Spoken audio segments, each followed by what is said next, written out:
नमस्कार दोस्तों आज बात करने वाले हैं बिहार की राजनीति के बारे में, आने वाले अगले विधानसभा चुनाव के बारे में। दोस्तों इस वीडियो में हम आने वाले विधानसभा चुनाव पर चर्चा करने वाले हैं और ख़ासकर हम महागठबंधन के ऊपर चर्चा करेंगे कि महागठबंधन में किस प्रकार से सीट शेयरिंग होने वाले हैं, किस पार्टी के कितने सीटों पर दावे हैं और कौन पार्टी आखिर में बगावत कर सकती है। दोस्तों हम बात कर रहे हैं महागठबंधन के, तो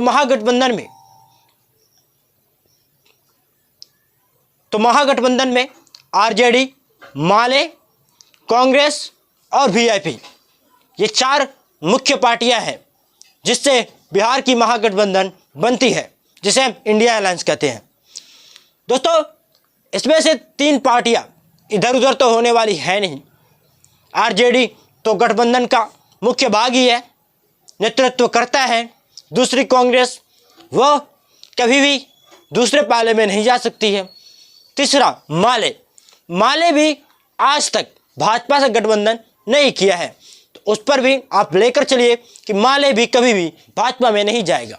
बचा एक पार्टी, वीआईपी पार्टी, जो कि कभी भी किधर भी जा सकते हैं, उनके पार्टी पर कैप आना मुश्किल है। दोस्तों मुकेश सहनी की पार्टी की समीक्षा बैठक अगले महीने में होने वाली है, ऐसा संभावना जताया जा रहा है। उसके बाद बहुत सारे मेन बातें निकलकर सामने आएगी कि आखिर आगे का उनका स्टैंड क्या है। दोस्तों जो अंदर की खबर निकलकर आ रही है उसके अनुसार अभी वो अपने कार्यकर्ताओं को ये कहकर रखे हैं कि सारे सीटों पर तैयारी करो। बिहार की जो 200 से ज़्यादा सीटें हैं विधानसभा की, उन सभी पर तैयारी करो और झारखंड के चुनाव में भी उनके आने की संभावना जताई जा रही है या फिर उनकी पार्टी के लड़ने की संभावना जताई जा रही है, क्योंकि आपको पता होगा इसी साल विधानसभा के चुनाव झारखंड में भी होने वाले हैं।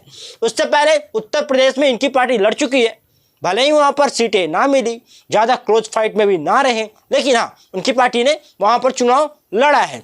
उसी की वजह से तो बिहार में गठबंधन टूटा था और इनका मंत्री पद भी गया था। खैर वो बात को छोड़िए, अब जो चुनाव आने वाले हैं उस पर हम चर्चा कर लेते हैं।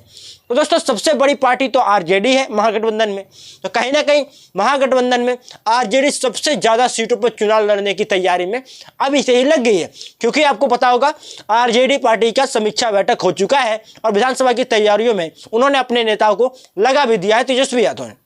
और तेजस्वी यादव जिस प्रकार से आए दिन बिहार के सरकार के पोल खोल रहे हैं और आए दिन घटनाओं की निंदा कर रहे हैं, जो भी घटनाएं घटित हो रही है और सोशल मीडिया पर लगातार एक्टिव रह रहे हैं, उससे ये तो लगता है कि एक सक्रिय नेता बिहार में जो मिलना चाहिए था वो तेजस्वी यादव के रूप में लोगों को मिल रहा है।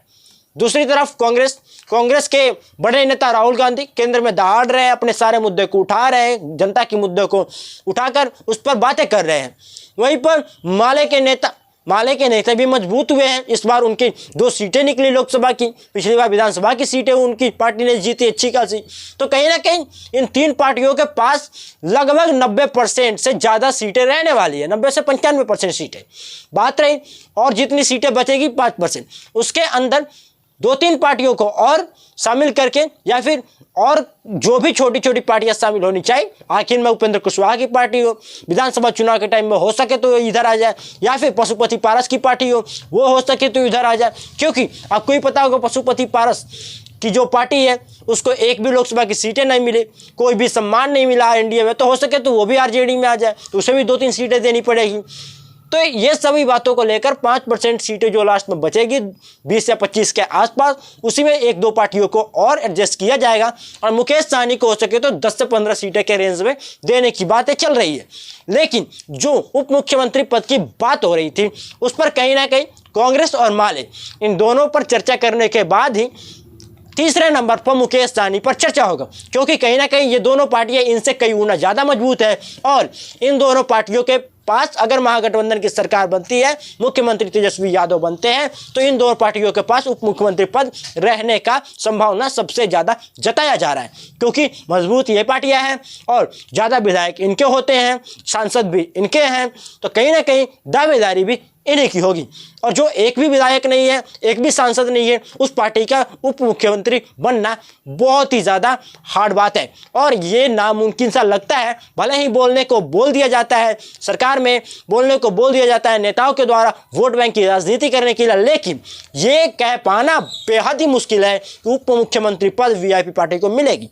जी हाँ, और आपको पता होगा वीआईपी पार्टी को जब जब उप मुख्यमंत्री पद नहीं दिया जाता है, जब जब उनको सम्मानजनक सीटें नहीं दी जाती है, तो वो बीच प्रेस कॉन्फ्रेंस में भाग जाते हैं, दूसरे गठबंधन में चले जाते हैं और छुड़ा घोंपने का आरोप लगाकर उससे गठबंधन कर लेते हैं और फिर उसमें जाने के बाद 4 सीटें जीतते हैं। मैं बात कर रहा हूँ भाजपा वाली, आपको याद होगा भाजपा वाली। तो 4 सीटें जीतने के बाद फिर चारों विधायक को भाजपा अपने में शामिल करा लेती है। गौरतलब है कि भाजपा की वो भेजे गए कैंडिडेट थे, फिर जीते, भाजपा में शामिल हो गए, फिर भाजपा ने उन्हें सीने में खंजर घोंप दिया, फिर वो आरजेडी में आ गए हैं। अब बोल रहे हैं कभी साथ छोड़ेंगे नहीं, लेकिन देखने वाली बात होगी तब जब वह उप मुख्यमंत्री पद नहीं दिया जाएगा, फिर मुकेश सहनी किधर पाला बदलते हैं। क्योंकि आपको पता होगा उनका बार बार यही कहना होता है कि मुझे उप मुख्यमंत्री पद चाहिए, और मैं आपको लिखकर दे सकता हूं कि सरकार बनी तो या तो कांग्रेस का उप मुख्यमंत्री होगा, नहीं तो माले का उप मुख्यमंत्री होगा।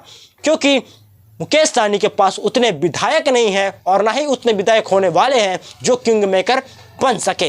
तो उप मुख्यमंत्री पद तो भूल ही जाए मुकेश सहनी, अभी तकरीबन 5 से 10 साल बिहार की राजनीति करनी पड़ेगी, उसके बाद उप मुख्यमंत्री वह बन सकते हैं। जब उनके पास 25 से 30 विधायक होंगे तब सोचा जा सकता है किसी भी गठबंधन की तरफ से कि उन्हें उप मुख्यमंत्री पद दिया जाए।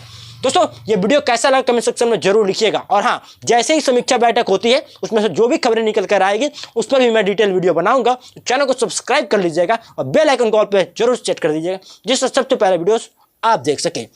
वीडियो कैसा लगा कमेंट सेक्शन में जरूर लिखिएगा और ऐसी वीडियोस के लिए इस यूट्यूब चैनल को जो सब्सक्राइब कर लीजिएगा। मिलते हैं नेक्स्ट वीडियो में, तब तक के लिए धन्यवाद।